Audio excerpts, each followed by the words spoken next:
What if the teeth of a slain dragon could give birth to an army? And what terrible truth lies behind the creation of a great city born from blood and conflict?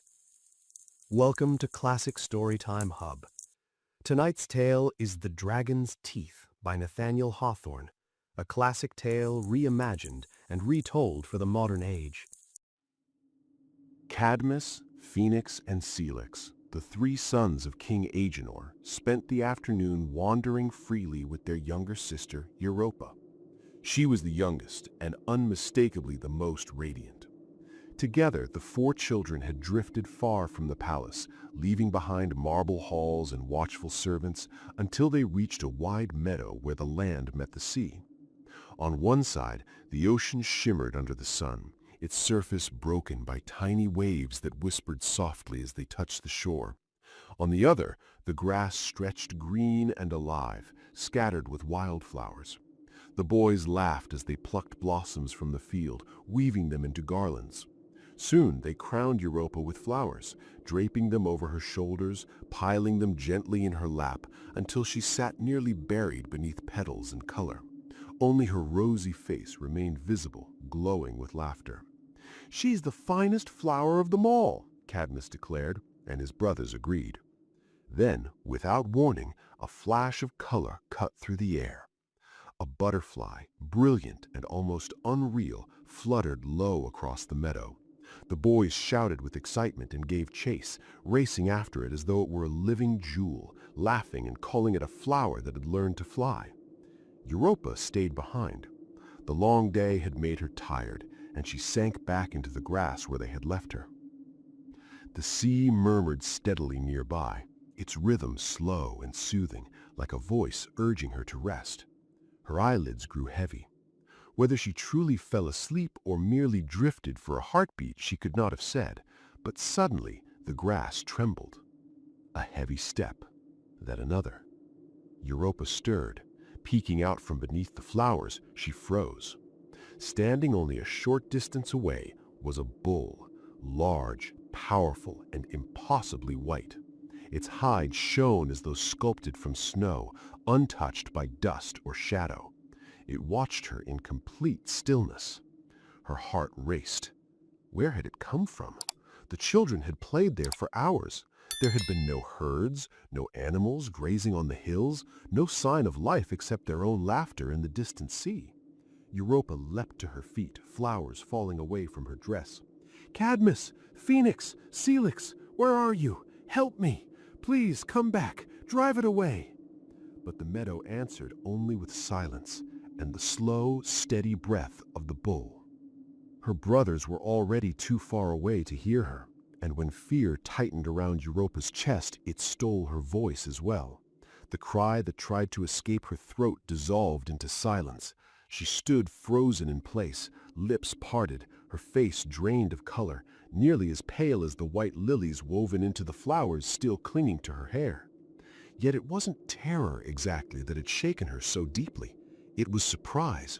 The suddenness of his appearance, the way he seemed to have stepped into the meadow from nowhere at all. As her heartbeat slowed, Europa dared to look again. The bull did not move toward her. He did not snort or paw the ground. Instead, he stood calmly in the sunlight, magnificent, flawless, almost unreal. His coat gleamed like fresh snow, and his eyes were warm, gentle, almost kind. She noticed his breath next, sweet and clean, as though he had fed on nothing but clover blossoms and crushed roses. Nothing harsh or animal about it. And those horns, smooth, ivory bright, curving softly, more like polished marble than weapons. Then, unexpectedly, the bull began to move, not with menace, but with play. He trotted in small circles, leaping lightly through the grass as if inviting laughter instead of fear. He bounded and spun with surprising grace, careful never to come too close. Watching him, Europa forgot how enormous he was, forgot his strength. All she saw was gentleness wrapped in power. The fear melted away. Slowly, hesitantly at first, Europa reached out. Her small white hand brushed the bull's forehead. He did not flinch. Encouraged, she laughed softly and lifted the garlands from her own hair, draping them over his neck, letting flowers rest against his shining horns. The bull stood perfectly still, as if he understood the honor. She plucked a few blades of grass and offered them to him, and he ate from her palm, not with hunger, but with pleasure, as though sharing the moment mattered more than the food. What child could resist such a companion? Here was no beast of the field, but a creature of kindness, sweet, playful, attentive, a perfect friend, a protector, a wonder. And when the bull realized, truly realized, that Europa no longer feared him, joy surged through him. It shimmered in his eyes, danced through his movements. He could scarcely contain himself, as if her trust were a gift greater than any treasure. Yet beneath that gentleness, something ancient was watching, waiting. The bull burst into motion again, darting across the meadow, here, then there, leaping with effortless grace.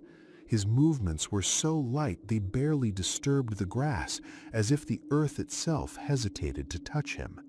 He bounded forward the way a bird hops from branch to branch, swift and weightless, his hooves leaving almost no trace behind.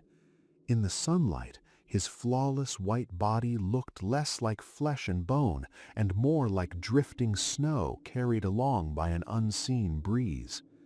Then, suddenly, the bull ran farther than before, too far. Europa felt a jolt of panic. For a heartbeat, she feared he might disappear entirely, vanish the same mysterious way he had arrived. Without thinking, she lifted her voice and called after him. "Come back," she cried. "Come back, beautiful one. I have clover for you." The response was immediate. The bull turned, and joy seemed to ripple through him. He leapt higher than ever, his delight spilling into wild, playful bounds. Racing back to her side, he lowered his head, not in submission, but in reverence, bowing as though he knew she was a king's daughter, or perhaps because he understood something far older and truer, that to a gentle heart, even a child can be sovereign. And when the bull realized, truly realized, that Europa no longer feared him, he did something extraordinary. The bull knelt, right there in the grass before Europa's feet. He nodded his great head slowly, deliberately, making soft, inviting gestures, so clear, so expressive, that Europa understood him without a single word being spoken. "Come closer. Do not be afraid. Trust me." What he meant was unmistakable. "Let me carry you." The idea startled her. Europa stepped back at once, her heart fluttering, but only for a moment. She thought it over, carefully, sensibly, the way she believed a wise child should. This was no wild beast. He was gentle, patient, kind. Surely there was no danger in just one ride, just a short gallop, and he would stop the instant she asked. Of that she felt certain. And then she smiled. How surprised her brothers would be seeing her ride across the meadow, how they would laugh and cheer. Perhaps they would all take turns, or climb onto his back together, racing around the field, their laughter carrying all the way to King Agenor's palace. The thought delighted her. "I think," Europa whispered to herself, "I will." And with that quiet decision, she stepped closer, never knowing she had just placed one foot into a destiny far larger than the meadow, the sea, or even her father's kingdom. And really, why not? Europa glanced across the meadow and spotted her brothers in the distance. Cadmus, Phoenix, and Cilix were still racing after the butterfly, their laughter drifting faintly through the air. They were far away now, nearly at the edge of the field. Riding the white bull would be the fastest way to reach them. She stepped closer. The bull reacted instantly. At this small sign of trust, his delight overflowed. He tossed his head lightly and shifted his weight with barely contained excitement. Seeing his joy, Europa felt her last trace of doubt fade. She could not bring herself to hesitate any longer. With a sudden, nimble leap, as quick and graceful as a squirrel, the little princess mounted his back. She gripped one smooth ivory horn in each hand, steadying herself. "Easy, softly," she said, her voice trembling with excitement and a hint of fear. "Don't go too fast." The bull answered her not with sound, but with motion. He sprang into the air and landed so gently that Europa could not feel the moment his hooves touched the earth. Then he began to run, racing across the meadow toward the place where her brothers stood, triumphantly holding their captured butterfly. Europa laughed and screamed with joy. Cadmus, Phoenix, and Cilix froze in astonishment. There was their sister, high upon the back of a snow-white bull, gliding toward them as if carried by a dream. They stared, unsure whether to be afraid or to envy her good fortune. The creature pranced among them, light-hearted and playful, as harmless as a kitten. Who could have doubted his innocence? Europa looked down at her brothers, laughing, nodding proudly, her rosy face glowing with a child's sense of triumph, touched with something almost regal. As the bull turned to begin another gallop across the field, she lifted her hand and waved. "Goodbye," she called, teasing them with a smile, pretending she was setting off on a grand journey to some faraway land, one from which she might not return for a very long time. "Goodbye," Cadmus, Phoenix, and Cilix shouted back together, their voices echoing across the meadow. They were still smiling. They did not yet know that this farewell was closer to the truth than any of them could imagine. Yet even as Europa laughed, a faint unease lingered in her chest, a whisper of fear she could not quite silence. When she looked back at her brothers one last time, her smile faltered. Something in her eyes made them uneasy, as if she were already drifting beyond their reach. And then the bull changed. Without warning, he surged forward, faster than the wind, straight toward the sea. Before Europa could speak, before she could even breathe, the meadow vanished beneath them. The bull thundered down the shore, hooves tearing across the sand, and then, without slowing, he leapt into the water. Foam exploded upward. Cold spray crashed over Europa's face as the waves swallowed them whole. Salt stung her eyes. The world spun. She screamed. A cry of pure terror ripped from her throat. Her brothers screamed too. Cadmus, Phoenix, and Cilix ran with all their strength, feet pounding the sand, hearts bursting with panic. Cadmus reached the shoreline first, but it was already too late. Far out in the open sea, the white bull was pulling away, cutting through the waves with terrifying ease. Only his shining head and tail broke the surface now. Between them, Europa. She stretched one hand toward her brothers, fingers reaching desperately across the water, while the other clung to the bull's ivory horn. Her cries were swallowed by the roar of the sea. The boys stood frozen, helpless, watching as the distance grew. They watched until tears blurred their vision, until the white bull's shape became indistinguishable from the white-capped waves rising and falling around him, until Europa was gone. Nothing more was ever seen of the white bull, nothing more of the beautiful child. The story they carried home was one of grief and disbelief. King Aegina ruled the land, commanded armies, and held power over cities, but none of it mattered. Europa was his heart, more precious to him than his crown, his kingdom, or even his sons. When Cadmus, Phoenix, and Cilix returned at twilight, faces streaked with tears, voices shaking as they spoke of the white bull and the endless sea, the king was undone. Rage and sorrow consumed him. The light was fading. Darkness was coming fast. Still, he would not wait. "Go," he commanded, his voice breaking. "Find her." And so, as night fell and hope dimmed, the search for Europa began.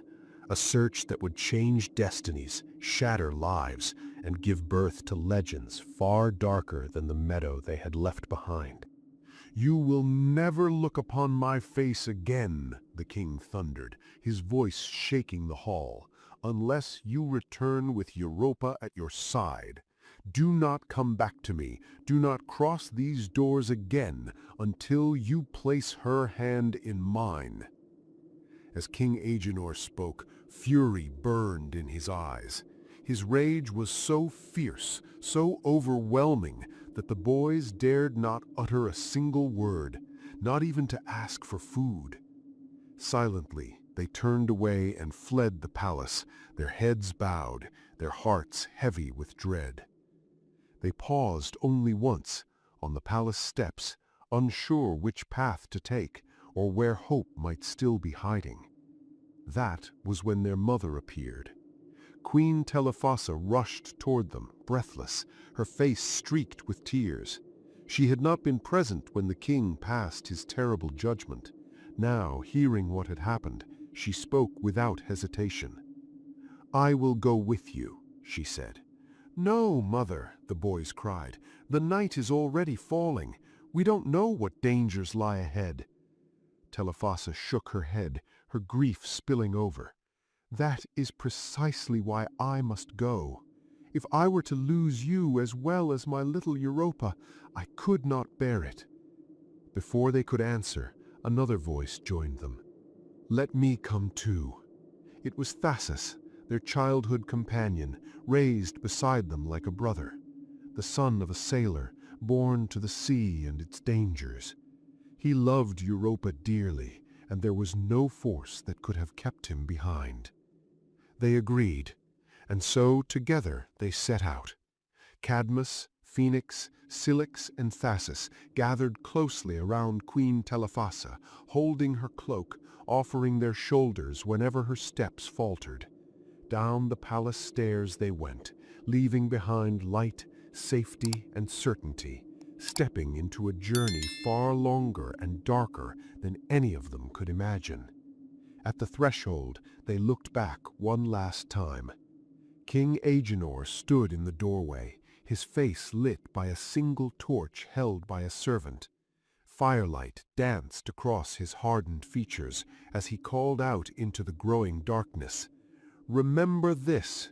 Never climb these steps again until you bring the child." The torch flickered. The night closed in, and with that final command echoing behind them, the search for Europa truly began, a wandering that would stretch across lands and years and shape the fate of gods and men alike. "Never," Queen Telephassa whispered through her tears. "Never," the brothers answered. "Never, never, never, never." And they meant it. Years passed. Back in his silent palace, King Agenor waited. Day after day, year after year, he sat alone, listening for footsteps that never came. He imagined the sound of the doors opening, his familiar queen's voice, the laughter of his sons, the easy banter of their companion Thasus, and at the center of it all, the light voice of little Europa. Time wore those memories thin.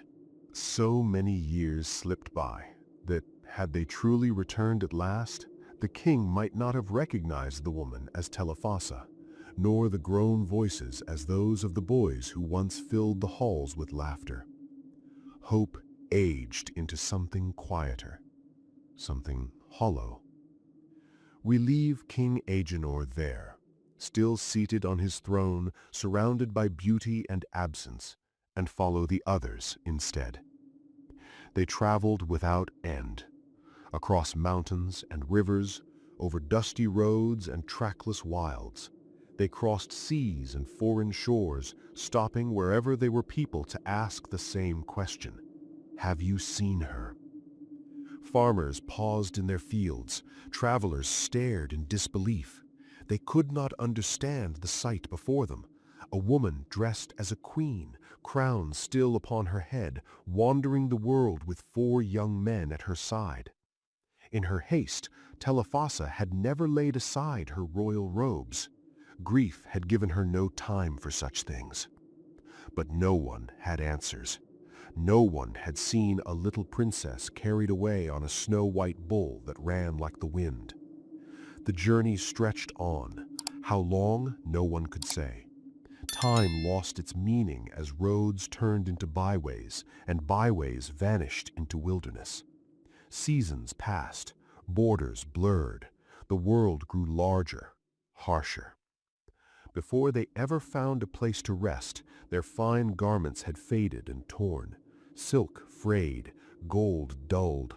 Royalty wore thin beneath sun and rain. What remained was not rank or splendor, but a promise and a search that refused to end.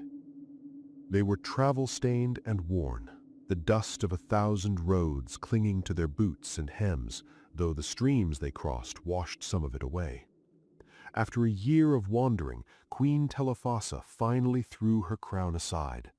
"It has given me many headaches," she said, pressing her forehead, "and it cannot heal the ache in my heart." As their fine robes tore and frayed, they traded them for plain garments, the sort worn by common folk. Soon their appearance was almost unrecognizable, a wandering family rather than a queen and her 3 princely sons, accompanied by their young friend Thasus. They might have been mistaken for gypsies, roaming the countryside without home or servant. The boys grew tall and strong under the sun, faces bronzed by endless exposure. Each girded a sword at his waist, ready to defend against dangers of the road. When farmers welcomed them for shelter, they helped gladly with the harvest, sweating alongside the peasants. Behind them, Telephassa, who had only braided golden silk threads, stooped to bind the sheaves, her hands calloused by labor she had never known in the palace. They refused all payment, asking only for news of Europa. "There are bulls enough in my pastures," old farmers said, shaking their heads, "but none like the one you speak of, a snow-white bull with a little princess on its back. Ho, ho, good people, I ask your pardon, but such a sight has never crossed these fields." Time passed. The endless wandering began to weigh on Phoenix in particular. One day, as they passed through a quiet, moss-carpeted glade, he grew weary of the fruitless journey. He sank onto a mound of soft moss, letting the sunlight warm his tired shoulders. For a moment there was stillness, a pause in the endless chase for what had been lost. Yet somewhere, beyond the hills and the forests, Europa waited, and the search had only just begun. "I can go no farther," Phoenix said last, his voice heavy with exhaustion. "It is foolish, this endless wandering, drifting from place to place, never finding rest at night. Our sister is lost. She is gone, and we shall never see her again. Perhaps she perished in the sea, or perhaps the white bull carried her to some distant shore so long ago that even if we met, there would be no bond left between us. My father forbids our return to the palace, so I will build myself a shelter here and make this my home." Telephassa's eyes filled with sorrow, but she spoke with quiet resolve. "You have grown into a man, Phoenix, and must do what you think right. But as for me, I will continue the search for my daughter." "And we 3 shall go with you," cried Cadmus and Cilix, their voices firm, joined by their loyal friend Thasus. Before leaving, they set themselves to help Phoenix build a dwelling. Using branches and living boughs, they crafted a rustic bower, a little haven in the wilderness. Inside were 2 rooms, one with a soft bed of moss, the other furnished with simple yet charming seats shaped from the twisted roots of trees. It was a humble abode, yet so inviting that even Telephassa and the boys felt a pang of longing. This place could have been a home, a resting place for life itself. But their search called them onward, and they could not linger. When they bade Phoenix farewell, he wept. Perhaps he mourned that they would no longer share the journey, perhaps that he would be alone in his new refuge, yet he had chosen wisely. Over time, others who had no homes came to this pleasant spot. Inspired by Phoenix's bower, they built their own huts nearby. Slowly a settlement grew, and as the years passed, it became a city with streets, markets, and life buzzing through it. At the heart of it all, Phoenix's vision endured. There a grand marble palace rose, shining among the homes of the people. Phoenix himself lived within, adorned in a purple robe, a golden crown upon his head, a king not by birth, but by courage, wisdom, and the strength of his heart. The people of the growing city had chosen Phoenix as their king when they learned that royal blood ran through his veins, and the very first law King Phoenix proclaimed revealed a truth he could never silence within himself. He decreed that if ever a maiden arrived in his kingdom, riding upon a snow-white bull and calling herself Europa, she was to be treated with honor and reverence and brought at once to the palace. By this it was clear that Phoenix's conscience had never fully released him. Comfort had not erased guilt. A crown had not quieted the memory of his sister he had abandoned, nor the image of his mother and companions, continuing their lonely search without him. Meanwhile, far from the new city, Telephassa pressed onward with Cadmus, Cilix, and Thasus. Night after night, as they rested their weary bodies beside cold fires or beneath open skies, their thoughts returned to the place they had left behind, the quiet shelter, the warmth, the promise of rest. It pained them to know that at dawn they must rise again and continue, uncertain whether the long road ahead would bring them any closer to the end of their suffering than they were now. These thoughts weighed on all of them, but most heavily on Cilix. At last, one morning, as they lifted their staffs and prepared to depart once more, Cilix stopped. He turned to the others, his face drawn, his voice hollow. "My mother, my brother Cadmus, my friend Thasus, it seems to me that we are living inside a dream.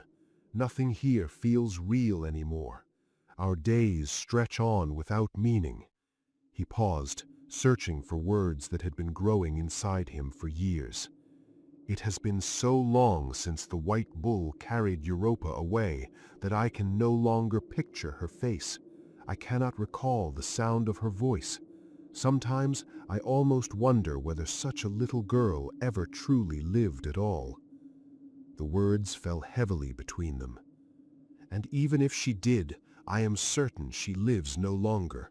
Or if she does, she would now be a grown woman, and we would be strangers to her. To keep wandering like this, it is nothing but a slow wasting of our own lives." He took a breath. "I have made my choice. I will remain here. I will build a home and let this journey end. And I beg you, mother, brother, friend, end this suffering. Stay with me." Silence followed. The road waited, and once again destiny prepared to divide them, testing how much loss a single family could endure before it finally broke. "Not I," Telephassa said firmly, though her steps were heavy and faltering from years of travel. "Not I, for one. In the depths of my heart, Europa is still the rosy little child who ran through the meadows to gather flowers. She has not grown into a stranger. She has not forgotten me. At noon, at night, as we journey onward, whenever I sit to rest, her voice echoes in my ears, calling, 'Mother, Mother.' No one may stop me. There is no rest for me until I find her." "Nor for me," Cadmus said softly. so long as our mother wills to continue." And Thasus, ever loyal, made no protest. He would go wherever they went, sharing their burdens, braving the unknown alongside them. They remained with Cilix for several days, helping him build a rustic bower, fashioned like the one they had built for Phoenix long ago. It was a simple, welcoming home, the sort that offered warmth to the weary, even if only for a night. When the time came to part, Cilix could not hold back his tears. "Staying here," he said, "feels as melancholy as wandering. If we could truly believe that Europa still lives, I would go on with you, even now." Telephassa shook her head gently. "Then stay here, my son, and let your heart find happiness if it can." With heavy hearts, the pilgrims left. Cilix watched them disappear into the horizon, and barely had they vanished before wandering travelers stumbled upon his bower. They marveled at its charm and the promise of shelter it offered.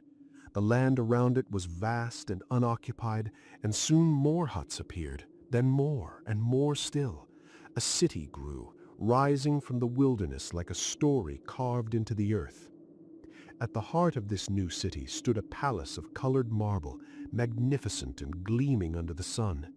Each day at noon, Cilix would appear on his balcony, draped in a long purple robe, a jeweled crown upon his head.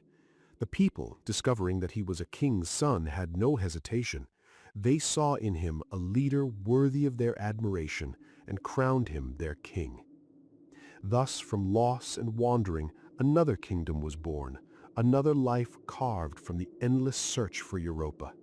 Yet even amidst splendor, Telephassa and her companions pressed onward, their hearts fixed on a single purpose: the daughter, the sister, the child who had vanished on the back of the white bull so many years ago. One of King Cilix's very first acts was born not of confidence, but of quiet regret.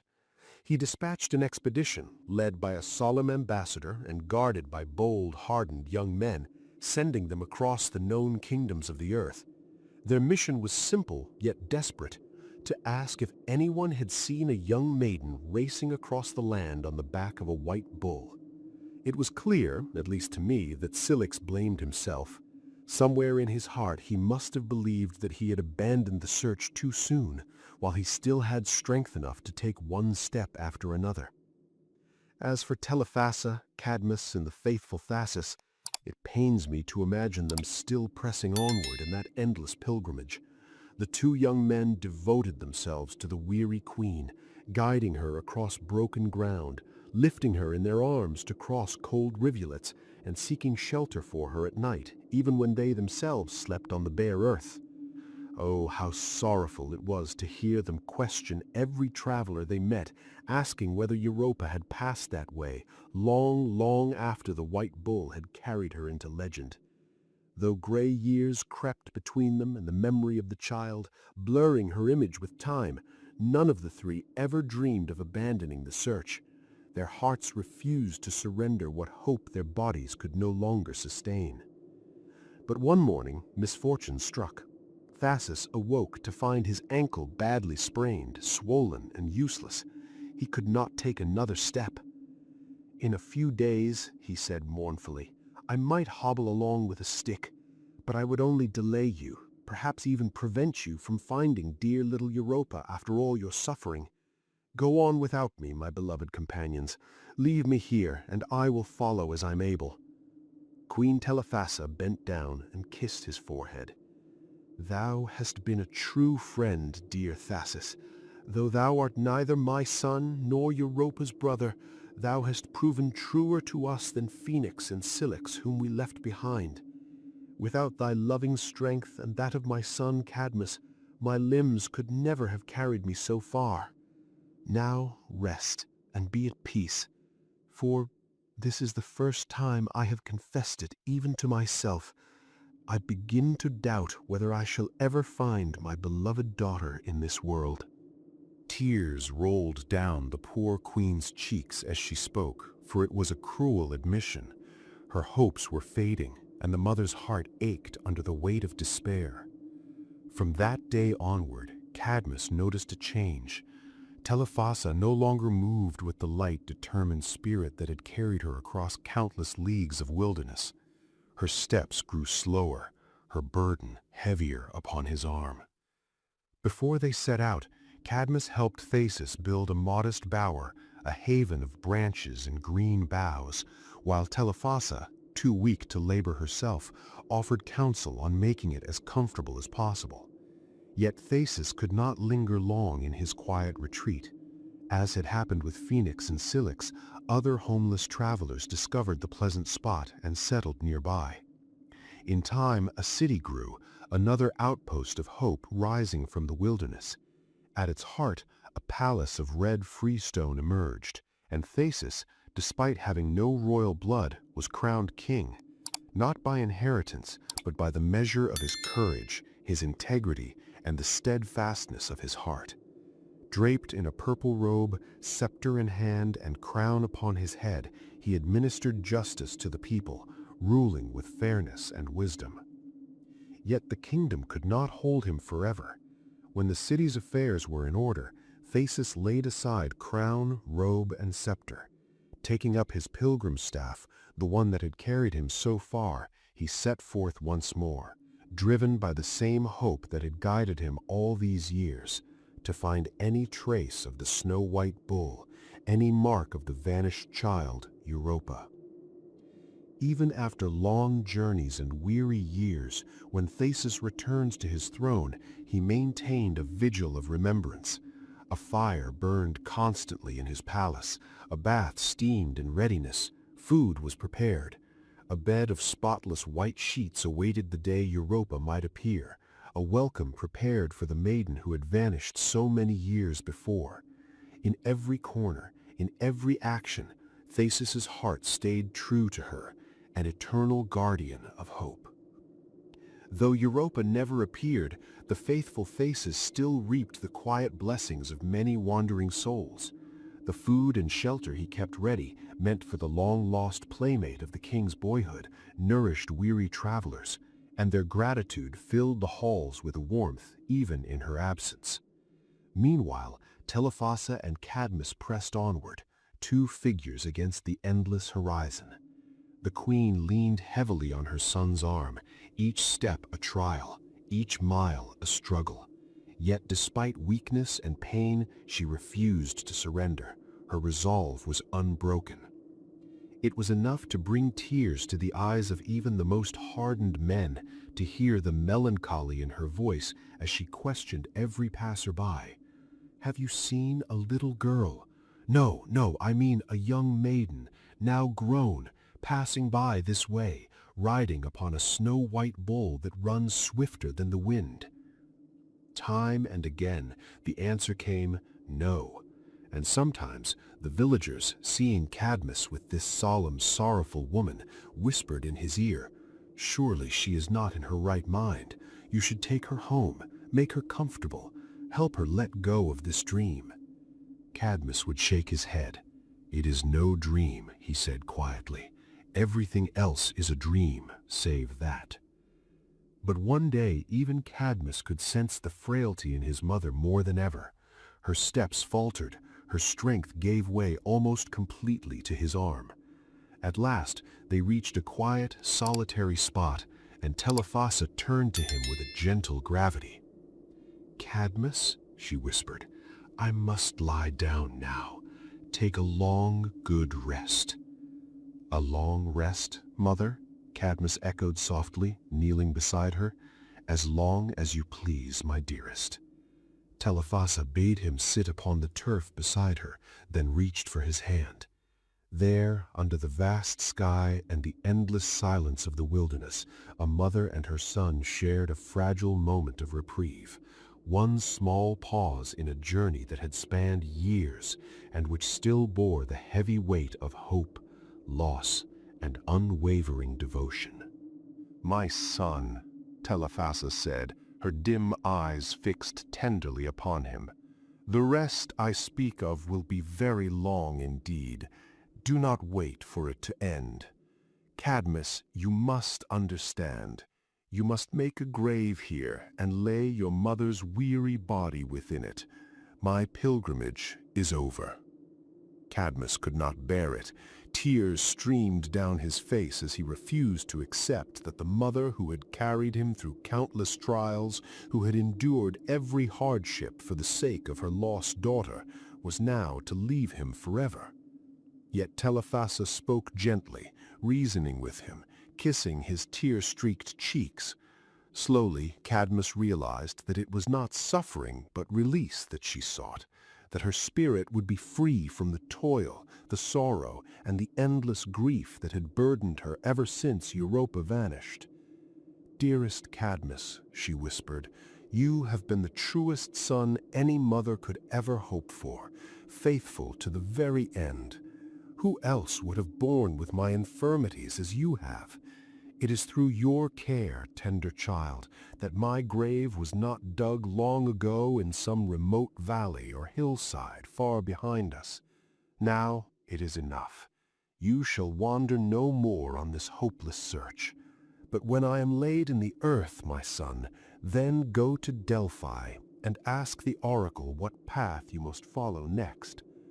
"Oh, mother, mother," sobbed Cadmus, "if only you could have seen my sister before this moment."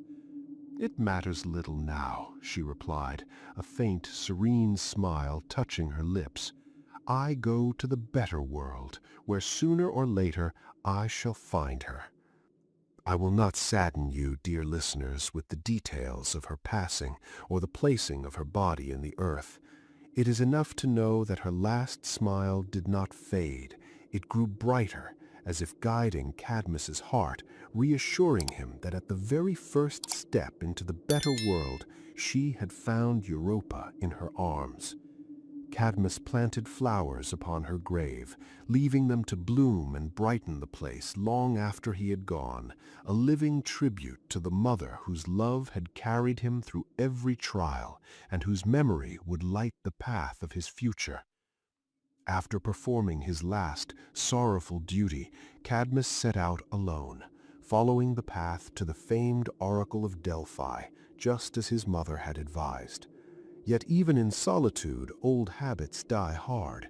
He could not help asking every person he met the question that had haunted his lips for years. "Have you seen Europa?" he would say, almost unconsciously, as naturally as one might comment on the weather. Answers varied, some kind, some careless, some mocking. A mariner, for instance, told a tale of a white bull that had swum across a distant sea, carrying a child adorned in flowers, now withered by the salt water. He claimed no knowledge of their fate. The mariner, noticing the sly twinkle, Cadmus suspected a jest, though it did nothing to ease his longing. Traveling alone was far more taxing than carrying the weight of his beloved mother. His heart felt unbearably heavy, yet his legs, trained by endless wandering, moved swiftly and tirelessly. Thoughts of King Agenor, Queen Telephassa, his brothers, and the faithful Theseus, each left at some point along his pilgrimage, filled his mind, bittersweet and haunting. Finally, after days of travel, a towering mountain came into view. The locals called it Parnassus. On its slopes lay Delphi, the very heart of the world, the place where mortals sought guidance from the gods themselves. As Cadmus approached, he saw a modest bower of branches marking the oracle's hidden spot, a humble threshold to divine mysteries, waiting silently for the weary seeker who had endured years of grief, hope, and ceaseless wandering. The bower reminded Cadmus of the shelters he had once helped build for Phoenix, for Celix, and later for Theseus. He thought of how, in later years, a grand marble temple would rise here to accommodate the multitudes who came from far and wide to consult the oracle. But in Cadmus's time, there was only this humble bower, a cluster of green foliage with wild shrubs curling over the mysterious fissure in the hillside. He pushed aside the tangled branches and stepped into the bower. At first, the hidden cavity escaped his notice. Then, a sudden rush of cold air burst from the opening, brushing his cheeks and making his curls dance like wind-swept waves. Drawing aside the shrubs that cloaked the hole, Cadmus bent forward and spoke with reverence, as though addressing some unseen presence within the mountain itself. "Sacred Oracle of Delphi," he said, his voice firm yet trembling, "where shall I go next in search of my dear sister Europa?" For a long moment there was silence. Then came a sound, a rushing, sighing murmur from deep within the earth. The oracle's voice, as people believed, often issued forth in riddles, sometimes intelligible, sometimes indecipherable. But Cadmus, perhaps by fortune or fate, was granted clarity. The sighing air gradually shaped itself into words, echoing again and again, strange and haunting. "Seek her no more. Seek her no more. Seek her no more." Cadmus's heart sank. He swallowed hard and asked, almost in disbelief, "Then what am I to do?" The bower remained silent after that, the green leaves quivering faintly in the wind, as if the mountain itself contemplated the destiny of the boy who had spent years chasing a dream across seas, mountains, and wildernesses, a dream that now, it seemed, was fated never to be grasped. Ever since he was a child, Cadmus had lived for one purpose: to find his sister, Europa. From the very moment he had chased the butterfly across the sunlit meadow near his father's palace, his life had been a relentless pursuit across land and sea. And now, standing before the oracle, he felt as if the world had no more reason to hold him. Yet the sighing wind stirred again, this time into a hoarse, almost human voice. "Follow the cow. Follow the cow. Follow the cow." Cadmus frowned, bewildered. A cow? What cow? Why should he follow it? And just as he struggled to make sense of the words, the gust whispered another message, faint but clear. "Where the stray cow lies down, there is your home." The words faded into silence, leaving only the rustling of withered leaves and the sighing of the mountain. Cadmus questioned himself, did the oracle really speak, or have I dreamed it all? Confused and weary, he turned away, no wiser than when he had arrived. He wandered along the nearest path, slow and aimless, for without purpose or certainty there was no reason to hurry. And yet, old habits die hard. Whenever he met someone along the road, the question sprang to his lips almost involuntarily. "Have you seen a beautiful maiden, like a king's daughter, riding a snow-white bull that gallops as swiftly as the wind?" But remembering the oracle's strange instructions, he barely spoke the words, letting them trail off into murmurs and hesitations. To any passer-by, he must have seemed a young man touched by madness, handsome yet haunted, wandering the earth as if guided by a whisper no one else could hear. And so Cadmus went on, alone in the world, chasing a mystery shaped by wind and fate, following a shadow of a dream, uncertain whether it would ever lead him home. Cadmus had wandered far, though he could not have told how far, when he spotted a brindled cow just ahead. She lay calmly by the roadside, chewing her cud as if the world belonged only to her. She paid him no mind until he came close, then leisurely rose to her feet, tossing her head gently, and began moving along at a slow, unhurried pace. Occasionally she paused to nibble a mouthful of grass, perfectly ordinary, perfectly serene. Cadmus strolled behind, whistling softly, barely giving the creature a thought, until the oracle's words stirred in his memory. Could this unremarkable cow be the guide he was meant to follow? He laughed at the idea. Surely not. She moved like any common cow, indifferent to him, content only with the lush green grass under her hooves. Perhaps she was simply on her way home to be milked. "Cow! Cow! Hey, Brindle!" he called. "Wait, my good cow." He quickened his pace, trying to keep up, curious to see if she bore any secret mark, any sign that she was different from 1,000 other cows whose chief ambition was to fill the milk pail or to kick it over. But the brindled cow remained elusive. If he slowed, she grazed leisurely. If he sped up, she matched his pace with effortless ease.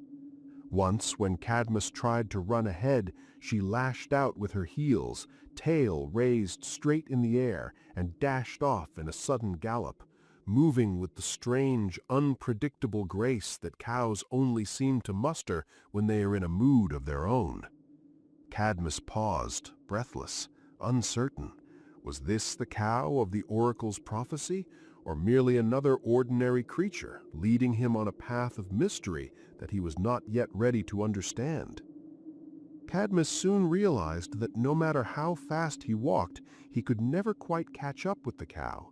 She moved at her own deliberate pace, stopping only to nibble at the greenest patches of grass, to drink from a sparkling brook, or to breathe a deep, satisfied sigh. Wherever the land tempted her, breezy hillsides, sheltered valleys, flower-strewn meadows, or the calm shores of a lake, she paused just long enough to indulge herself, then continued, as if time and space bent to her will. Could this be the cow the oracle spoke of? Cadmus wondered. If it is, surely she will lie down somewhere soon. But the cow seemed in no hurry to obey, and no place appeared to satisfy her. Every promising meadow or tranquil bank Cadmus spied was passed without incident. No milkmaid arrived with a pail, no herdsman rushed to herd her home.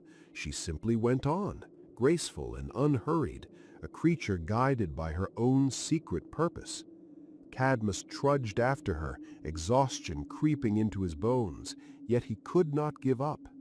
"O brindled cow," he cried in despair, "will you never rest?" And still he followed, compelled by some invisible charm, some quiet magic that seemed to emanate from her very steps. So strange was her influence that passers-by, curious travelers, peasants wandering the same roads, began to follow her too, as if bewitched. Cadmus welcomed their company, talking freely with them, though the real enchantment, he sensed, belonged only to the cow and the path she was leading him along. It was no longer a journey of ordinary travel. It was a quest through a world that seemed to move by different rules, a place where time, fatigue, and reason yielded to the mysterious guidance of a simple brindled cow. Cadmus told his new companions of everything: the long journey from his father's palace, leaving Phoenix, Cilix, and Thasus scattered across distant lands, and the sorrowful resting place of his beloved mother, Queen Telephassa. He was utterly alone now, friendless and without a home, and yet here he was, following the mysterious guidance of a brindled cow. He shared the oracle's cryptic instructions and asked if they thought this brindled creature could truly be the one. "Amazing!" exclaimed one of the travelers. "I know cattle well, and never have I seen one travel so far on its own. If my legs will carry me, I'll follow her till she finally lies down." "Nor I," said another, stamping his foot with determination. "Nor I," echoed a third, gripping his staff tightly. "Even if she goes 100 miles, I'll see where it ends." What they did not know was that the cow was enchanted. Its quiet magic, subtle yet unyielding, reached into the hearts of all who dared follow. No matter how tired they grew, how muddy or bruised by rocks and streams, the spell kept their feet moving.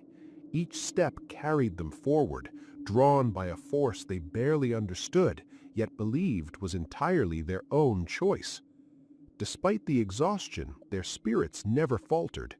As they trudged onward, chatting and laughing through weariness, they grew fond of Cadmus, sensing the nobility in his heart.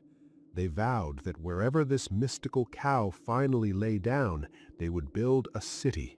At its center would stand a grand palace where Cadmus could rule as king, crowned with purple robes, a scepter in hand, and all the dignity befitting his royal blood and wise, courageous heart.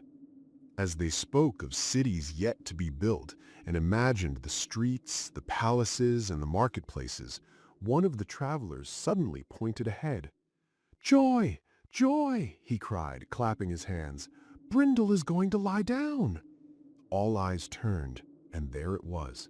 The brindled cow had paused, looking around with calm deliberation, as if considering the perfect spot. Slowly, deliberately, she folded her forelegs, then tucked in her hind ones, and finally rested on the soft, sun-warmed grass. She chewed her cud contentedly, glancing at Cadmus and the others with a quiet certainty, as if to say, "This is it. This is where it ends." Cadmus stepped forward, heart swelling. He gazed across the fertile plain where the sunlight danced through tall, dappled trees, and hills curved gently around them, shielding the spot from rough weather. In the distance, a silver river sparkled under the sun's rays, and for the first time in years, a feeling of home settled in his chest. This is my home," he said softly. A deep sense of relief flowed over him. At last he could rest, awaken without donning dusty sandals to chase endless roads, and watch days and years pass over him in peace. He thought of his brothers, Phasis, and his beloved mother, imagining how different life might have been if they had been here with him. Perhaps someday Europa might return quietly, stepping through the door and smiling on the faces that had waited for her all these years. But in this moment, since the friends of his boyhood were scattered or gone, and the search for Europa remained an unfinished dream, Cadmus resolved to cherish these new companions, whose loyalty and friendship had grown as steadfast as the cow that had guided him here. "Yes, my friends," Cadmus said, his voice calm but resolute. "This is to be our home. Here we shall build our habitations. The brindled cow who guided us to this place will give us milk, and we shall cultivate the soil nearby, leading a simple, happy life." His companions cheered, and for a moment, hope and relief softened the long weariness of their journey. First, however, hunger and thirst claimed them. Not far away, a cluster of trees promised the cool comfort of water. Cadmus stayed behind, lying down beside the brindled cow, letting his fatigue wash over him. He had walked endless roads since leaving King Agenor's palace, and now, finally, he could rest. But that rest was cruelly brief. A sudden piercing sound shattered the quiet, a chorus of cries, shrieks, and the terrifying hiss of a monstrous throat, sharp and grating like the rasp of metal on stone. Heart-pounding, Cadmus leapt to his feet and ran toward the trees. There he beheld a horror unlike any he had imagined, the head of a colossal serpent or dragon emerging with eyes like blazing coals, jaws impossibly wide, and countless rows of jagged, gleaming teeth. Before he could reach them, his companions were gone, devoured in an instant, reduced to nothing more than morsels beneath the dragon's ravenous bite. The beast, it seemed, had been placed to guard the enchanted fountain. No mortal was to taste of its waters.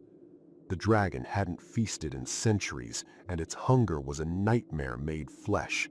Its appetite, long starved, was monstrous, insatiable, and now the unfortunate travelers had become only the beginning of a meal that would last until the earth itself trembled beneath the fury of the beast.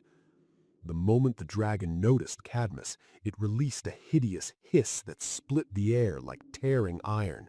Its massive head reared back, jaws stretching impossibly wide, until its mouth resembled a vast crimson cavern. Deep inside, still visible in the darkness, hung the lifeless legs of its last victim, barely swallowed, barely gone. Yet Cadmus did not hesitate. The sight of his fallen companions ignited something fierce within him, rage sharper than fear, grief stronger than instinct. He no longer measured the beast's size, nor counted its countless teeth. Drawing his sword, he charged forward with a cry and hurled himself straight into the dragon's open mouth.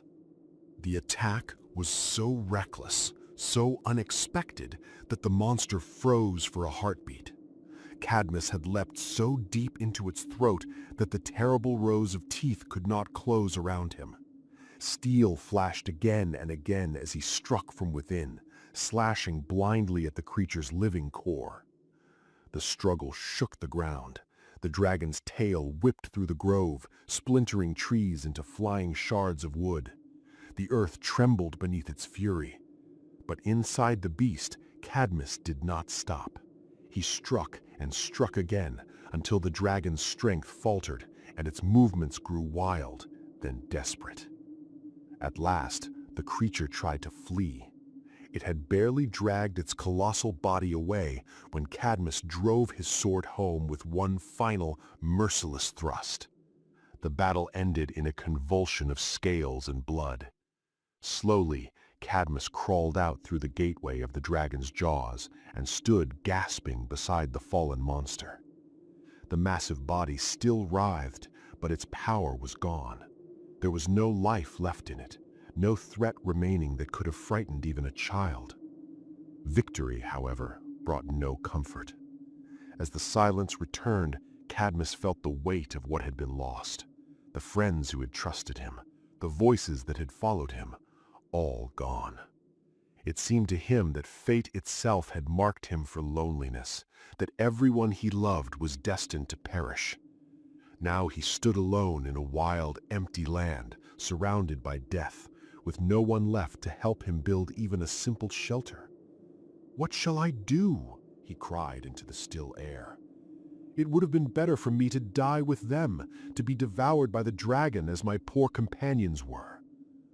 A voice whispered, or perhaps thundered, from somewhere Cadmus could not discern. Was it above him, below him, or within his own heart? He could not tell, yet the words rang clear. "Cadmus, pluck out the dragon's teeth and plant them in the earth." The command seemed impossible. How could a single man uproot such monstrous fangs, deep set and rooted in the jaws of a dead dragon? And yet Cadmus set to work. He tugged and strained, pounding the dragon's head with a mighty stone until the jaws were battered and cracked. One by one, he pried the great teeth free until he had collected a bushel or more. Then came the next task, planting them. Every tooth had to be driven into the earth as if it were a seed. Exhausted from the battle, from the sweat and toil, Cadmus had no proper tools, only the blade of his sword, which he wielded like a spade.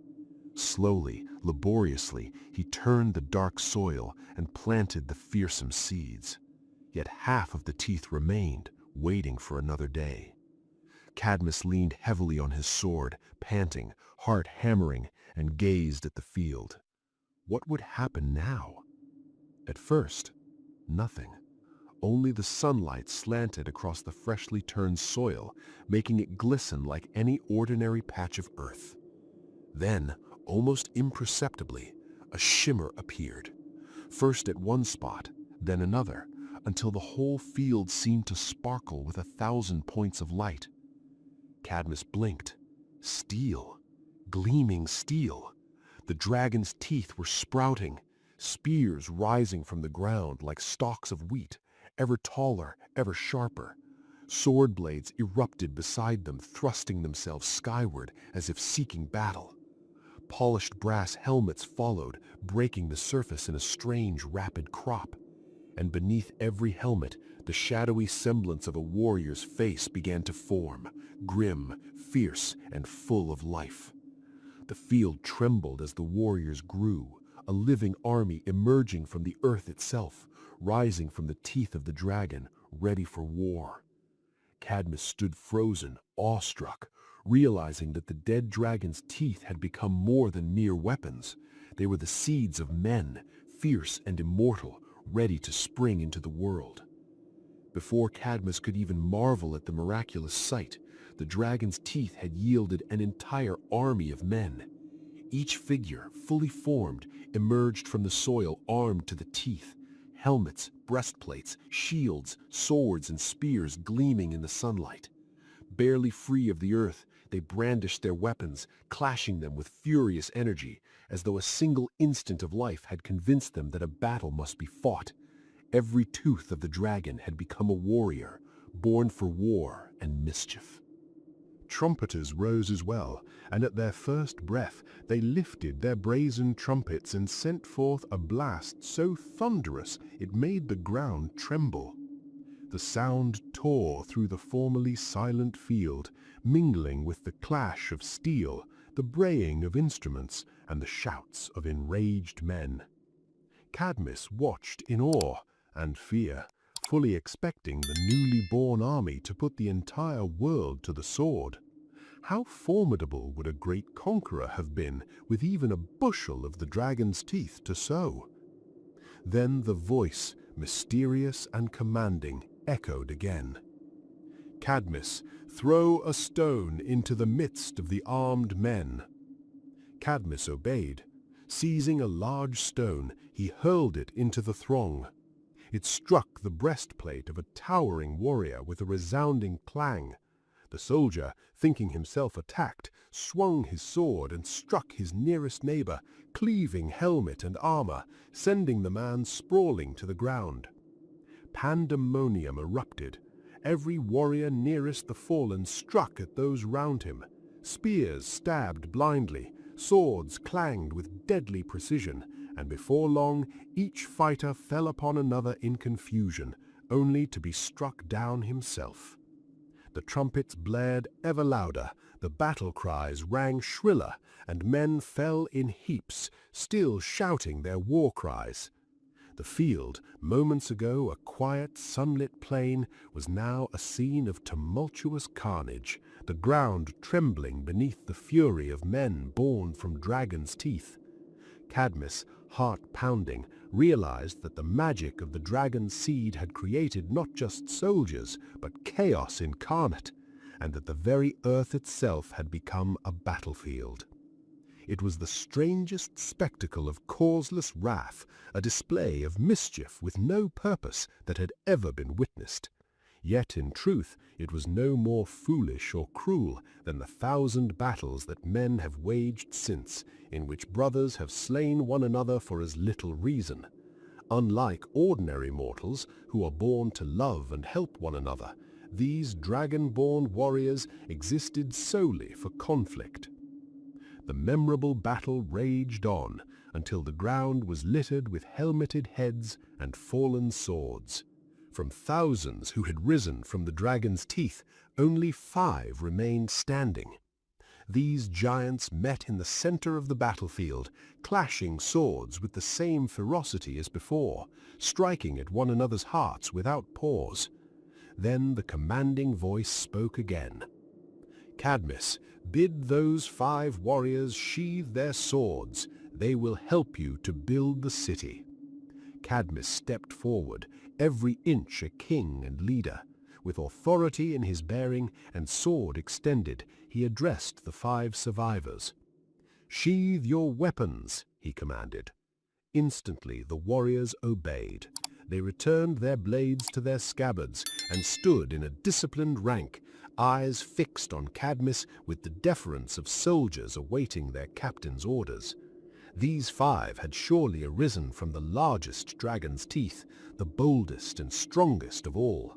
They were almost giants, their size and strength tested by the ferocity of the battle they had just endured. Yet, even standing subdued before Cadmus, they still radiated a dangerous, furious energy. Fire seemed to flash in their eyes as they shot glances at one another, as if the echoes of the recent chaos still simmered beneath their warrior hearts. In that moment, Cadmus realized the immense power he now commanded. From a single dragon's jaws, he had drawn not only men, but the very instruments of city building and defense, warriors tempered by battle, yet bound to his command. It was a strange sight indeed to see how the earth clung to their bright breastplates, streaking their faces and armor with dark soil, as if the very ground itself had marked them as their own. Cadmus hardly knew whether to consider them men or some extraordinary kind of vegetable, though he soon decided that there was indeed human nature within them, so fond were they of trumpets, swords, and shedding blood. They looked upon him with eager eyes, waiting for his next command, evidently ready to follow him from one battlefield to another across the wide world. But Cadmus, wiser than these earthborn beings, knew better how to direct their strength and ferocity. "Come," he said, his voice firm and commanding. "You are sturdy fellows. Make yourselves useful. Quarry stones with those great swords of yours, and help me build a city." At first, the 5 soldiers grumbled. "It is our business to overthrow cities, not build them," they muttered, their voices rough with the instincts of battle. Yet Cadmus's stern gaze and resolute tone left no room for argument. They recognized him as their master, and from that moment no thought of disobedience crossed their minds. And so they toiled with might and vigor. In a surprisingly short time, the foundations of a city began to appear, stone by stone, wall by wall. At first, their quarrelsome natures threatened to undo their work. Like savage beasts, they would have turned upon one another in fits of anger, had Cadmus not kept constant watch, tempering the fierce serpent that lurked in their hearts. But gradually, the dragon-born warriors learned the value of labor over violence. They discovered that there was more true pleasure in creating and sustaining life than in destroying it. Walls rose steadily, streets were laid out, and a city began to take shape, orderly and enduring. It is perhaps not too bold a hope to imagine that, in time, all mankind might learn the same wisdom, becoming as peaceful and industrious as these 5 earth-streaked warriors who had sprung from dragons' teeth, born for battle, yet made to build. Cadmus's eyes widened with astonishment, and his breath seemed for a moment to stop in his throat. The lady advanced with a stately grace, each step light yet full of dignity, until she stood before him, her gaze meeting his with a smile that was at once warm and mysterious. "Welcome, O noble Cadmus," she said, her voice clear and musical like a bell ringing across a still morning. "You have wrought wonders in this land, and here you shall find peace and glory and friends who will honor your courage and wisdom." Cadmus, trembling with a mixture of awe and joy, bowed low before the queenly figure. "My lady," he said, "I am honored beyond measure to behold one so fair and gracious, but—" he paused, his mind racing. "But are you, by any chance, Europa?" A radiant smile lit her features. "I am Europa," she replied softly, "your sister, long lost, yet found at last." A shiver of joy ran through Cadmus's frame, and tears sprang to his eyes. After so many weary years of wandering, after so many disappointments and sorrows, he now beheld his beloved sister, safe and grown to womanhood, crowned with beauty and dignity. He could scarcely speak for the fullness of his happiness. The 5 dragon-born warriors, standing stiffly at attention, glanced at each other, not knowing whether to marvel at the sudden appearance of a princess or at the very palace itself, which seemed almost magical in its sudden and perfect completion. Yet even they could sense the weight of the moment and bowed low in reverence. Europa stepped forward, her hands outstretched. "Brother, you have been faithful to our mother and to me through every trial. Now let us dwell together in this city you have founded, and let peace and prosperity reign here forevermore." Cadmus clasped her hands, unable to speak, his heart too full. At that moment, the palace seemed to glow with a light that was neither of sun nor fire, but the shining of fulfilled hope, of years of longing at last made complete. The city outside, built by the enchanted teeth of a dragon, by the courage of one steadfast hero, and the loyalty of 5 earth-born warriors, was no longer just stone and timber. It was the home of a reunited family, and the foundation of a kingdom destined to legend. And so the palace resounded with laughter and the tiny patter of happy feet, a melody far sweeter than any trumpet blast or clash of swords. Cadmus would often pause from the weighty matters of his throne to watch the children at play, seeing in their bright eyes the hope and innocence that had once seemed so lost to him. Harmonia, radiant and gentle, guided them with the patience of a mother and the wisdom of a queen, showing Cadmus that even in a world built upon the teeth of dragons and the struggles of weary hearts, joy and love could flourish. The 5 stalwart warriors, once fierce and earthborn, now softened by service and loyalty, found delight in the orderly chaos of the children. They would show them how to march and how to stand at attention, yet Cadmus gently reminded them that kindness and learning were the greatest disciplines of all. He would gather the little ones upon his knees and teach them the letters of the alphabet, the principles of wisdom and courage, and the stories of the journeys that had brought him to this peaceful place. In this palace, though not the sister he had sought across lands and seas, Cadmus discovered a family and a home that healed the long scars of sorrow and loss. The children's laughter became the heartbeat of the city, which, from the seeds of dragon's teeth and the courage of one steadfast hero, had grown into a flourishing kingdom. And thus the legend of Cadmus endured, not just as a king, but as a father and a teacher, a ruler whose heart had been tempered by loss, strengthened by trials, and finally comforted by the warmth of love and the promise of a bright tomorrow. The palace of Cadmus, the children of Harmonia, and the ever-faithful 5 warriors became symbols to all who dwelt there, that even after the longest wanderings, the fiercest battles, and the deepest grief, hope, courage, and love could still take root and blossom into a kingdom worthy of myth. And thus the story ended. If you liked this journey into the worlds of classic literature, do not forget to support us by subscribing so we can tell you more. And hey, if there's a classic tale you'd love to hear told in this suspenseful style, drop its name in the comments below. Your suggestion might be our next chilling adventure.